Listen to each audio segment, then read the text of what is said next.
Chief justice Sanjeev Khanna അധ്യക്ഷനായ പ്രത്യേക ബെഞ്ചെടുക്കുന്ന തീരുമാനമാണ് ഇനി ഈ രാജ്യത്തിന്റെ സമാധാനം തീരുമാനിക്കുന്നത്.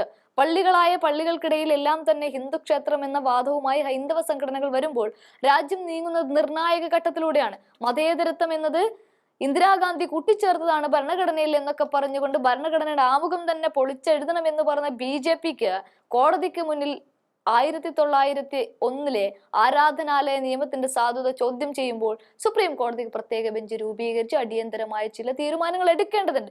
കാരണം സമ്പൽ മസ്ജിദ് സർവേയും പിന്നീടുണ്ടായ കോലാഹലങ്ങളും കാരണം 5 പേരാണ് വെടിയുണ്ടകൾക്കിരയായി കൊല്ലപ്പെട്ടത്.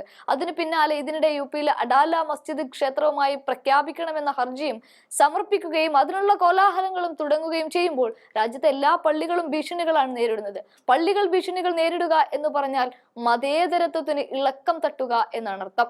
ഇന്ത്യ നമ്മുടെ രാജ്യമാണ്, എല്ലാ ഇന്ത്യക്കാരും നമ്മുടെ സഹോദരന്മാരാണ് എന്ന് നമ്മൾ കുട്ടിക്കാലം തൊട്ട് പ്രതിജ്ഞയെടുത്ത് മുന്നോട്ട് പോകുന്നതിനിടയിൽ ഉണ്ടാകുന്ന ഇത്തരം വർഗീയ പരാമർശങ്ങളെല്ലാം ഈ രാജ്യത്തിന്റെ സ്വസ്ഥതയും സമാധാനവും നശിപ്പിക്കും എന്നത് യാതൊരു സംശയവുമില്ലാത്ത കാര്യമാണ്. ചുരുക്കം പറഞ്ഞാൽ രാജ്യത്ത് സൗഹാർദ്ദവും മതേതരത്വവും കാത്തു സൂക്ഷിക്കുന്ന സുപ്രധാന നിയമത്തെ പൊതു താല്പര്യ ഹർജികളുടെ മറവിൽ ചോദ്യം ചെയ്താൽ പിന്നീട് ഈ രാജ്യം കലാപഭൂമിയാകുമെന്നതിൽ സംശയം തന്നെയില്ല.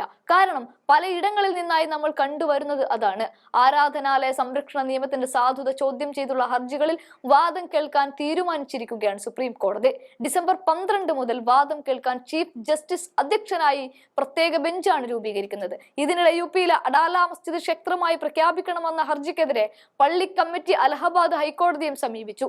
BJP നേതാവ് അശ്വനി കുമാർ ഉപാധ്യായ ഉൾപ്പെടെ നൽകിയ ഹർജികളിൽ കഴിഞ്ഞ വർഷം കേന്ദ്ര സർക്കാരിന്റെ നിലപാട് കോടതി തേടിയിരുന്നു. പിന്നീട് ഹർജികൾ കോടതി പരിഗണിച്ചിട്ടില്ല. 1991 ആരാധനാലയ നിയമത്തിന്റെ 3 വ്യവസ്ഥകൾ ഭരണഘടനാ വിരുദ്ധമെന്നാണ് ഹർജിക്കാരുടെ വാദം. മതേതരത്വത്തിന് തുരങ്കം വെക്കുന്ന മുൻകാലത്തെ ക്രൂര പ്രവർത്തികൾക്ക് നിയമപ്രകാരമുള്ള പരിഹാരം നിഷേധിക്കുന്നു എന്നാണ് പ്രധാനമായിട്ടുള്ള വാദം. അടുത്ത വ്യാഴാഴ്ച ഉച്ചയ്ക്ക് 3:30 ഹർജി കോടതി പരിഗണിക്കുക. ചീഫ് ജസ്റ്റിസ് സഞ്ജീവ് ഖന്ന അധ്യക്ഷനായ ബെഞ്ചിൽ ജഡ്ജിമാരായ സഞ്ജയ് കുമാർ, KV വിശ്വനാഥൻ എന്നിവരാണ് മറ്റംഗങ്ങൾ.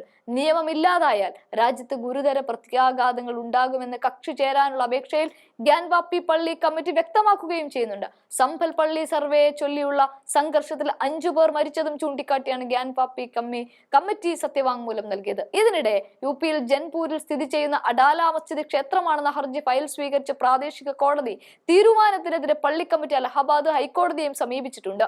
ഈ വർഷം മെയിൽ ഉത്തരവ് ചോദ്യം ചെയ്താണ് ഹർജി. അയോധ്യ ഒഴികെയുള്ള ആരാധനാലയങ്ങളുടെ 947 സ്വഭാവം അതേപടി നിലനിർത്താനുള്ള വ്യവസ്ഥയാണ് നരസിംഹറാവു സർക്കാർ കൊണ്ടുവന്ന നിയമത്തിലുള്ളത്. നിയമം നിലനിൽക്കെ കീഴ്ക്കോടതികൾ ആരാധനാലയങ്ങളുടെ സർവേക്കുള്ള ഹർജികൾ പരിഗണിക്കുന്നതിൽ വിമർശനം ഉയരുന്നതിനിടെയാണ് സുപ്രീം കോടതി വാദം നിശ്ചയിച്ചിരിക്കുന്നത്.